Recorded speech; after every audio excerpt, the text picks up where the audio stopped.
ஒரு சில விஷயம் நம்மளே அறியாமல் நம்ம மூளையை சிவியராக பாதிக்குது. ஆனால் நம்ம அதை பெருசாக கண்டுக்கிறது இல்லை. ஏன்னா அதோட விளைவுகள் இப்போ நம்மளுக்கு தெரியாது. கொஞ்ச நாள் போனதுக்கு அப்புறமா நம்மளை டிக்கியில் வந்து அடிக்கும். அப்போ தெரியும், ஐயோ என்னடா இதை முன்னாடியே நம்ம கண்டுக்கலையே அப்படின்னு. அந்த மாதிரி ஒரு சில விஷயத்தை இன்றைக்கி நான் சொல்கிறேன், காதில் வாங்கிக்கோங்க. அதுக்கு முன்னாடி இந்த பிளேலிஸ்ட்டுக்கு நீங்கள் ஃபர்ஸ்ட் டைம் வரீங்க அப்படின்னா, hi, I'm Arun, a biker, traveller and strategist.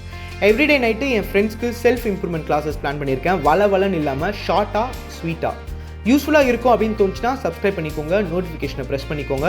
So next time class அப்போது உங்களுக்கு மணி அடிக்கும், வந்து சேருங்க. Alright then let's begin.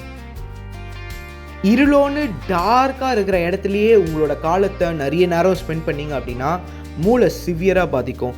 இது clinically proven. And also clinically proven is the Hawthorne's effect. Hawthorne's effect அப்படின்னா, நிறைய பேர் ஒன்றா வேலை செய்கிற இடத்துல நிறைய பிரைட்டான லைட்டை போட்டால் அவங்க வேறு லெவலில் ப்ரொடக்டிவாக இருப்பாங்க. இதுவும் கிளினிக்கலி ப்ரூவன் தான். ஸோ உங்களை சுற்றி எப்பவுமே கருப்பாக இருளோன்னு இருக்கிற இருட்டுக்குள்ளே இருக்காதீங்க, அது மூளையை பாதிக்கும். அடுத்ததாக, நிறைய நெகட்டிவ் நியூஸை கன்சியூம் பண்ணாதீங்க. நிறைய நெகட்டிவ் ட்ரிகர்ஸ், நெகட்டிவ் தம்ப்நெயில்ஸ் தான் ஆடியன்ஸை கான்டென்ட்டுக்குள்ளே புல் பண்ணி விட்டுரும். நேச்சுரலி மைண்டுக்கு அடுத்தவன் எவ்வளோ கஷ்டப்பட்டான் அப்படின்றத தெரிஞ்சுக்கிறதுக்கு ஒரு ஆர்வம் இருக்குமா, பட் அந்த ஆர்வமே ஒரு சில சமயம் அடிக்ஷனாக போயிடும்.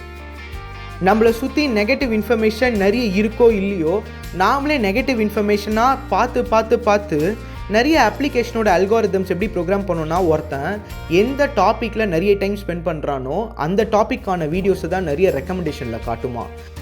ஸோ நீங்கள் நிறைய நெகட்டிவ் நியூஸை கன்சியூம் பண்ணிங்கன்னு வைங்களேன், தேடி ஆல்மோஸ்ட் எல்லா அப்ளிகேஷன்ஸுமே உங்களுக்கு நெகட்டிவ் நியூஸை தான் புஷ் பண்ணும். ஸோ நெகட்டிவ் நியூஸ்லேருந்து தள்ளி இருங்க. நிறைய கன்சம்ஷன் ஆஃப் நெகட்டிவ் நியூஸு உங்கள் மைண்டை பொல்யூட் பண்ணிவிடும்.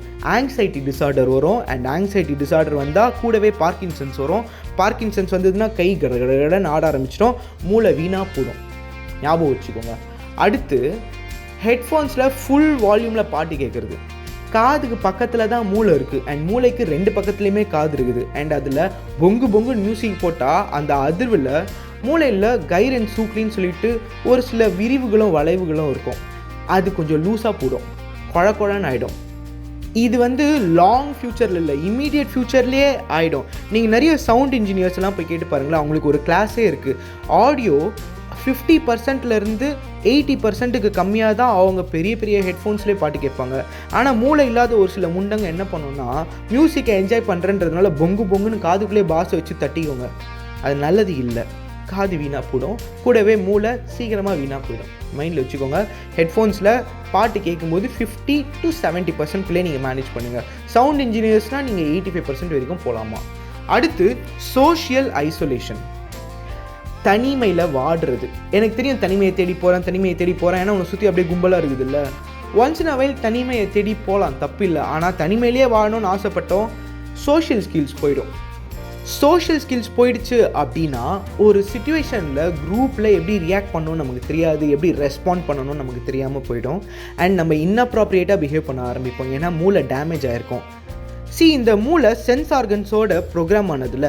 கண்ணு, மூக்கு, வாய், ஸ்கின்னு, டச்சு எல்லாத்தையுமே, டேஸ்ட்டு, இன்ஃபேக்ட் ஆல்மோஸ்ட் எதெல்லாம் உங்களால் உணர முடியுமோ அதெல்லாம் இமீடியட்டாக மூளை ப்ராசஸ் பண்ண பழகும். அப்படி தான் சின்ன வயசுலேருந்தே நம்ம வளர்கிறோம். ஸோ நிறைய பேரோட சூழ்நிலிருந்து திடீர்னு தனியாக போனாலோ, இல்லை ரொம்ப நாள் தனியாக இருந்து திடீர்னு ஒரு சோஷியல் ஜங்குள்குள்ளே வாழ்ந்தாலோ, மூளைக்கு அதை எப்படி அசிமுலேட் பண்ணணும்னு தெரியாது. அப்போது மூளைக்கு சிவியராக பாதிப்பு வரும். அடுத்ததாக, நிறைய டிவி பார்க்குறது, நிறைய வீடியோஸ் பார்க்குறது மூளையை சிவியராக பாதிக்கும். நீங்களே யோசிச்சு பாருங்களேன். நீங்கள் ரீல்ஸ் பார்க்க ஆரம்பிப்பீங்க, ஒரு ரீல் பார்த்தா போதும்னு நினைப்பீங்க, பட் தம்பு உடனே இன்னொருத்த புஷ் பண்ணும். மறுபடியும் அந்த தம்பு அப்படியே தள்ளினே போகும். ரீல்ஸை நம்மளாம் பார்த்துக்கினே இருப்போம். தூங்குறதுக்கு முன்னாடி கொஞ்சம் வீடியோஸ் பார்க்கலான்னு ஆரம்பிப்போம், ஆனால் தூக்கமே வராது. வீடியோஸ் பார்த்து தூக்கமே போயிடும். ஒரு படமே பார்த்துடலாம் போல், நம்ம அந்தளவுக்கு டைம் வேஸ்ட் பண்ணிவிடுவோம்.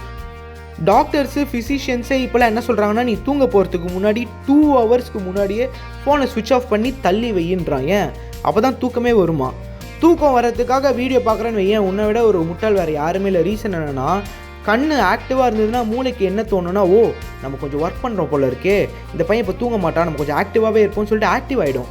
அண்ட் நீங்கள் தூங்கணும்னு நினச்சினாலும் மூளையில் தான் ஒன்று ஓடினே இருக்கும். மூளை ஆஃப் ஆகிடாது, மூளை ஆன்லேயே இருக்கும். தூங்கணும்னு உடம்பு கேட்கும், உடம்பு வாடும், சோகமாக இருக்கும், கெஞ்சும், ஆனால் மூளை தூங்காது. மூளைக்குள்ளே ஏதோ ஒன்று ஓடினே இருக்கும். அதுதான் டூ மச் ஸ்க்ரீன் டைமோட ஒர்ஸ்ட் டிசாஸ்டர். அண்ட் ஒன்ஸ் நீ அதுக்குள்ளே போயிட்டேன்னு வையன், அதுலேருந்து வெளில வர்றது ரொம்ப ரொம்ப கஷ்டம். அது ஒரு விதமான ஒரு அடிக்ஷனு. உஷாராக இருங்க. Too much of screen time is too bad. And sugar consumption. நிறைய சுகர் சாப்பிட்டா பிளட்டில் குளுக்கோஸ் லெவல் ஸ்பைக் ஆகும் அண்ட் தூக்கமே வராது, நீ எனர்ஜியாக ஃபீல் பண்ணுவோம். ஸோ சுகர் கன்சம்ஷனை குறைக்கணும். அண்ட் தூங்குறதுக்கு முன்னாடி மினிமம் 6 ஹவர்ஸ்க்கு முன்னாடியே சுகர் கன்சம்ஷனை கட் பண்ணிக்கணும். ரொம்ப ரொம்ப இம்பார்ட்டண்ட். ஒரே இடத்துலேருந்து உட்காந்து வேலை செய்கிற ஆட்களுக்கு மூளை கொஞ்சம் மங்கிடும்னு சொல்லுவாங்க. ஒரு வேலை வேறு வழியே இல்லை, ஒரே இடத்துலேருந்து உட்கார்ற மாதிரியான வேலை தான் நான் ஒரு டிசைனரு, நான் ஒரு எடிட்டரு, நான் ஒரு ஐடி பர்சன் அப்படின்னா கான்ஷியஸாக 15 மினிட்ஸ்க்கு ஒரு வாட்டி உங்களோட லெக்ஸை ஷேக் பண்ணுங்கள், ஹிப்ஸை ஷேக் பண்ணுங்கள். 60 மினிட்ஸ்க்கு ஒரு வாட்டி சீட்டை விட்டு எந்திரிச்சு ஒரு சின்ன வாக் போயிட்டு வாங்க. காஃபியை டேபிளில் குடிக்காதீங்க, ஒரு காஃபிக்குன்னு ஒரு கார்னர் வச்சுக்கோங்க, காஃபிக்குன்னு ஒரு கடையை வச்சுக்கோங்க. ரெஸ்ட் ரூம்ஸ் எல்லாத்தையுமே பக்கத்து ஃப்ளோரில் யூஸ் பண்ணுங்கள், 2 ஃப்ளோர் தள்ளி யூஸ் பண்ணுங்கள், ஸ்டேர்ஸை கிளைம் பண்ணுங்கள். ஒரே இடத்துலேருந்து உட்கார வேலையில் இருக்கிறவங்க எப்படிலாம் சான்ஸ் கிடச்சா, எப்போல்லாம் சான்ஸ் கிடச்சா நம்ம எஸ்கேப் ஆகலாம் அந்த சீட்டை விட்டுன்னு சொல்லிட்டு கங்கணம் கட்டி வேலை செய்யணும். அப்போ தான் மூளை பாதிக்காது. அண்ட் புவர் ஸ்லீப்பிங் ஹேபிட்ஸ் 100% மூளையை பாதிச்சிடும். எனக்கே பர்சனலாக இஷ்யூஸ் இருக்குது இன்சோம்னியாவில். அதில் நான் ரொம்ப அடிபட்டு கற்றுக்கிட்ட விஷயம், இராட்டிக் டைமில் ஸ்லீப் பண்ணோன்னு வைங்களேன், பாடி பயாலஜிக்கல் கிளாக்லேருந்து டீவியேட் ஆகிடும். உடம்பு ஒரு விதமான ஒரு கம்ப்யூட்டர் ப்ரோக்ராம் மாதிரி. எத்தனை டைம் சாப்பாடு வருதுன்னா அந்த டைம் சாப்பாடு வரும், நம்ம ப்ராசஸ்க்கு ரெடியாக இருக்கணும் அப்படின்னு தோணும். ஒருவேளை நீ டைமுக்கு சாப்பிடல அப்படின்னா இந்த புறம்போக்கு தீனியே போட மாட்டான், ஃபேட் எல்லாத்தையும் நம்ம ஸ்டோர் பண்ணி வச்சுக்கலாம்னு சொல்லி நீங்கள் குண்டாவே தான் இருப்பீங்க சாப்பிடல அப்படின்னா. ஸோ நீங்கள் உங்களுக்கு புரிஞ்சுக்கணும், உங்கள் பாடி பயாலஜிக்கல் கிளாக்கில் அது ஊறி போயிருக்கும். ஸோ இஷ்டத்துக்கு தூங்கினா பாடம் நீ எப்போ தூங்க போகிறேன்னே தெரியாது.